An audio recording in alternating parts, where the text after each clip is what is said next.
इस मंच से हमारे पहले जो भी वक्ता आए उन्होंने बहुत अच्छी अपनी बात रखी है। ज्यादा बात मैं नहीं रखूंगा, काफी सारे एमएलए बैठे हैं, हमारे साथी मित्र राजकुमार जी बैठे हैं, तो उनको भी हमको सुनना है, तो ज्यादा बात मैं नहीं रखूंगा। लेकिन साथियों, हमारा इतिहास गौरवशाली इतिहास रहा है। जब से धरती पे मानव सभ्यता का अस्तित्व हुआ, मानव सामाजिक और मानसिक शारीरिक मनुष्य का विकास हुआ, तब से आदिवासी इस धरती पर है। आदिवासी यानी आदि अनादि काल से बचने वाला, उसको हम आदिवासी कहते हैं। तो इस मंच से मैं कहना चाहता हूं, आज आदिवासी को अलग अलग नाम से पुकारा जाता है, आदिवासी के नाम से अलग अलग योजना बनाई जाती है।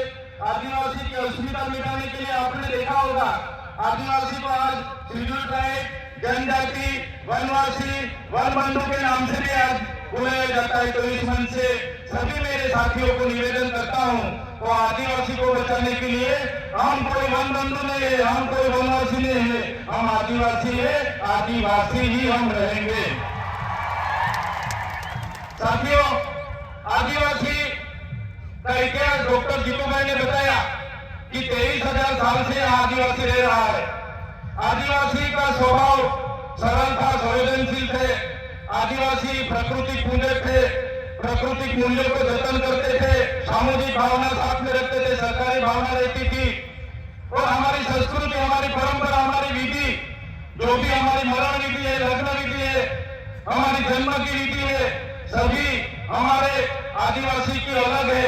हम प्रकृति के साथ में रहने वाले लोग हैं, हम धर्मों को भी हमारी संस्कृति में मानने वाले लोग हैं। तो आपने देखा होगा, आगे के वक्ताओं ने बताया कि जब भी इस देश में नए नए धर्म आए, वो चाहे हिंदू हो, मुस्लिम हो, सिख हो, ईसाई हो, बौद्ध हो, जैन हो, सभी धर्म आदिवासी के बाद ही धरती पर आए हैं। और हिंदू जैसे धर्म ने तो हमारे समाज में, आपको पता होगा कि वर्ण व्यवस्था प्रथा रखी थी कि भाई पहले ब्राह्मण होगा, बाद में सत्य होगा, वैश्य होगा, शूद्र में हमारे लोगों को माना जाता था। हमारे आदिवासियों को 5,000 सालों से हमारी गिनती शूद्र में होती थी। हमको शिक्षा लेने का अधिकार नहीं था, हमको कहीं भी जाने का अधिकार नहीं था। बाद में आपने देखा होगा, इसी हालत में भी देश के आजादी में हमारे कई सारे स्वतंत्र सेनानी लड़े, हमारे क्रांतिकारी लड़े, हमारे पूर्वज लड़े। वो चाहे बिरसा मुंडा जी हो, वो चाहे खड़के नायक हो, वो चाहे कड़के नायक हो, वो चाहे टीका माझी और झलकारी बाई हो, सभी आज हमारे पूर्वजों के मन से मैं याद करता हूँ। और साथ ही साथ में गुरु गोविंद जी हो, या गलवाड़ा की क्रांति हो, या रूपसिंह नायक हो, सभी का एक सपना था कि जब भी आदिवासी को स्वतंत्रता मिले तो आदिवासी स्वावलंबी होना चाहिए, आदिवासी स्वतंत्र होना चाहिए और आदिवासी का जीवन शोषण मुक्त होना चाहिए। लेकिन देश की आजादी के बाद भी जो सभ्य संस्कृति के लोग जो भारत में आए, जब जो अपने समाज को जो सुसंस्कृत मानने वाले लोग आज देश की साधन में आए, देश में संविधान लागू हुआ। संविधान का आमुख कहता है कि ये देश का संविधान, हम भारत के लोग ये देश के संविधान के तहत हमारे देश के लोगों को हम समानता, स्वतंत्रता और बंधुता देते हैं।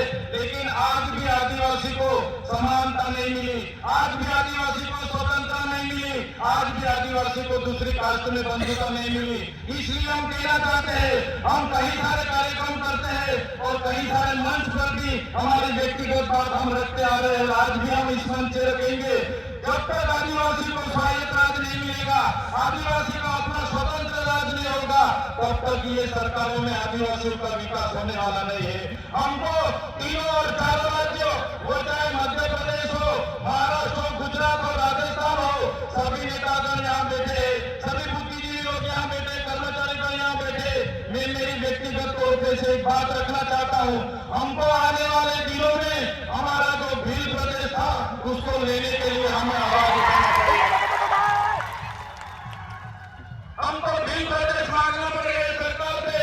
देश का 29वां राज्य हमारा भील प्रदेश होना चाहिए और हमारा भील प्रदेश जब बनेगा तभी हमारा आदिवासी स्वायत्त राज्य में अपना विकास कर पाएगा। ये हम व्यक्तिगत सोच रहे साथियों। आपने देखा होगा, देश के आजादी के बाद हमारे पूरे देश में 8% आदिवासी है। हमारे अनेक राज्यों में बटे हुए वन के नाम पर, खदानों के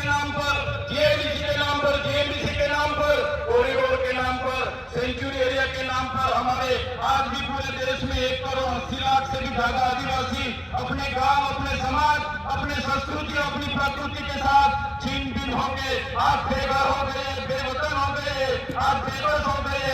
साथियों, हमें विकास से ऐतराज नहीं है, हमें विज्ञान से ऐतराज नहीं है, हमें एक सरकारी तकनीकों से ऐतराज नहीं है, लेकिन जब भी विकास की बात आती है हमारे आदिवासियों को वहां से विस्थापित किया जाता है। वो चाहे बांध हो, खनिज हो, जेएनडीसी हो, कुछ भी प्रोजेक्ट नहीं आते, हमारे आदिवासी को टारगेट किया जाता है। और हम जब भी सरकार के खिलाफ आदिवासियों के लिए आवाज उठाते हैं तो ये सत्ता में बैठे हुए लोग पुलिस का दुरुपयोग करके, उनके सत्ता का दुरुपयोग करके हमारे जैसे युवाओं को दबाने के लिए जेलों में डालते हैं। हमारे जैसे युवा जो खुद क्लास 2 ऑफिसर था, क्लास 2 ऑफिसर की अपनी गवर्नमेंट जॉब छोड़ के समाज की लड़ाई के लिए हम आए और समाज के लिए लड़ते लड़ते आज ये सरकार ने फर्जी FIR 19 कितनी FIR हमारे पर कर दी और काफी सारे नेता हमारे समाज के ही है, वो शासक पक्ष में है, फिर भी हमारे जैसे युवाओं को आगे बढ़ने नहीं दे रहे। हमारे जैसे युवाओं को कैसे गिराया जाए वो हमारे ही नेता सोचते हैं। तो इस मंच से कहना चाहता हूँ, हमारे पूरे देश से विभिन्न राज्यों से लाखों आदिवासी माताएं, बहनें, वकीले, युवा साथी यहाँ आए। हमें आने वाले दिनों में हमको आदिवासी की अस्मिता बचाने के लिए चिंतन करना होगा, हमारे लोगों की शिक्षा की चिंतन करना होगा, हमारे लोगों के जो जल जमीन के अधिकार छीने गए उनका चिंतन मनन करना होगा। आज तक हमारा संवैधानिक अधिकार लागू नहीं हुआ, वो चाहे अनुसूचित 5 हो, वो चाहे पैसा 1 हो, वो चाहे टोटल डबल की बात हो। आज भी आदिवासी की ग्राम सभा की सत्ता नहीं मिली, आज भी रूढ़िगत ग्राम सभा का परवानगी नहीं लिया जा रहा है। ये सभी बातों को आज के इस मंच से हमको सबको चिंतन मनन करना पड़ेगा और सभी साथी यहाँ पे आए तो ये आदरणीय मंच से जो भी बात रखते हैं उसको लेके हमारा हर संदेशा हर सभी गांव में पहुंचना चाहिए। यही बात मैं रखूंगा, समय ज्यादा नहीं है, काफी सारे वक्ता है, लेकिन ये मंच से इतना जरूर कहूंगा कि हम व्यक्तिगत तौर पे मानते हैं सरकारें आएगी जाएगी, पार्टियां बनेगी बिखरेगी, संगठन बनेंगे बिखरेंगे, हम सभी लोग धर्म संप्रदाय में कहीं भी बैठे हुए हैं तो आदिवासी को पहले आदिवासी के तौर पर एक होना पड़ेगा, तभी अपने आदिवासियों का विकास होगा। यही बात रख के सबका धन्यवाद करता हूँ, सबको जोहार करता हूँ और आखिरी में जय भील प्रदेश के नारे से मेरा वक्तव्य पूरा करता हूँ। जय भील प्रदेश, धन्यवाद।